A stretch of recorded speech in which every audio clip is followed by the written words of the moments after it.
जी अस्सलाम वालेकुम। इस वीडियो में आज हम बात कर देते हैं बेसिसिटी ऑफ पायरिडीन के हवाले से कि पायरिडीन बेसिक है तो किस तरह है। तो सबसे पहले आप इस स्ट्रक्चर को देख सकते हैं, ये पायरिडीन की स्ट्रक्चर है। अगर हम पायरिडीन के हवाले से बात करें तो पायरिडीन गुड बेस के तौर पर काम करता है।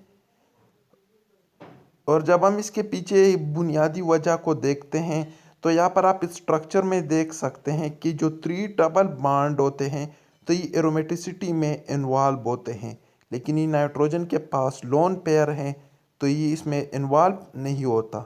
तो इसी वजह से पायरिडीन गुड बेस के तौर पर काम करता है, जबकि इसकी जो पीके वैल्यू है तो वो 9 है। लेकिन अगर इसको हम कंपेयर करें वो स्ट्रक्चर के साथ, पिपरिडीन के साथ, पिपरिडीन भी बिल्कुल इसी तरह का स्ट्रक्चर है, लेकिन यहाँ पर पिपरिडीन में कोई भी पाई बॉन्ड नहीं है। तो पिपरिडीन पायरिडीन से स्ट्रांगर बेस है और इसकी जो वैल्यू है तो है पीकेबी वैल्यू, और ई जो है तो इसकी 3 है। और जो एक वजह तो पीकेबी वैल्यू इसकी कम है और इसकी ज़्यादा है, और दूसरी जो वजह है तो वही है कि पिपरिडीन में हाइब्रिडाइजेशन जो है तो वो sp3 हाइब्रिडाइजेशन है, जबकि पायरिडीन में sp2 है। और ये भी याद रखिए कि जैसे ही एस कैरेक्टर ज़्यादा हो जाता है तो इसका मतलब ये है कि इलेक्ट्रॉन जो है तो वो उतनी ही मजबूती के साथ उस एटम के साथ बाउंडेड है, यानी जुड़े हुए हैं।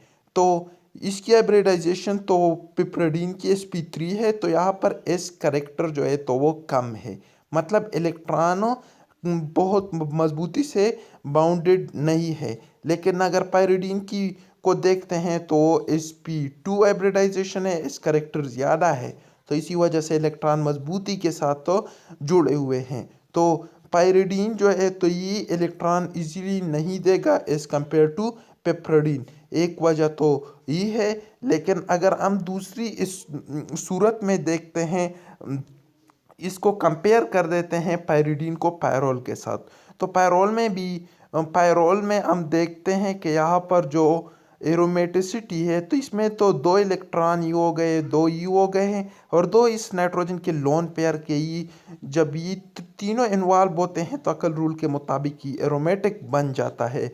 तो यही वजह है कि जो नाइट्रोजन का जो लोन पेयर है तो वो एरोमेटिसिटी में इन्वॉल्व है, इसी वजह से ये पायरिडीन से लेस बेसिक है। तो अगर हम इसकी प्रॉपर ऑर्डर को मालूम करने की कोशिश करें कि कौन सा मोर बेसिक है और कौन सा लेस बेसिक है, तो सबसे पहले पिपरिडीन मोर बेसिक है, इसके बाद पायरिडीन है, और पायरोल आखिर में लेस बेसिक है।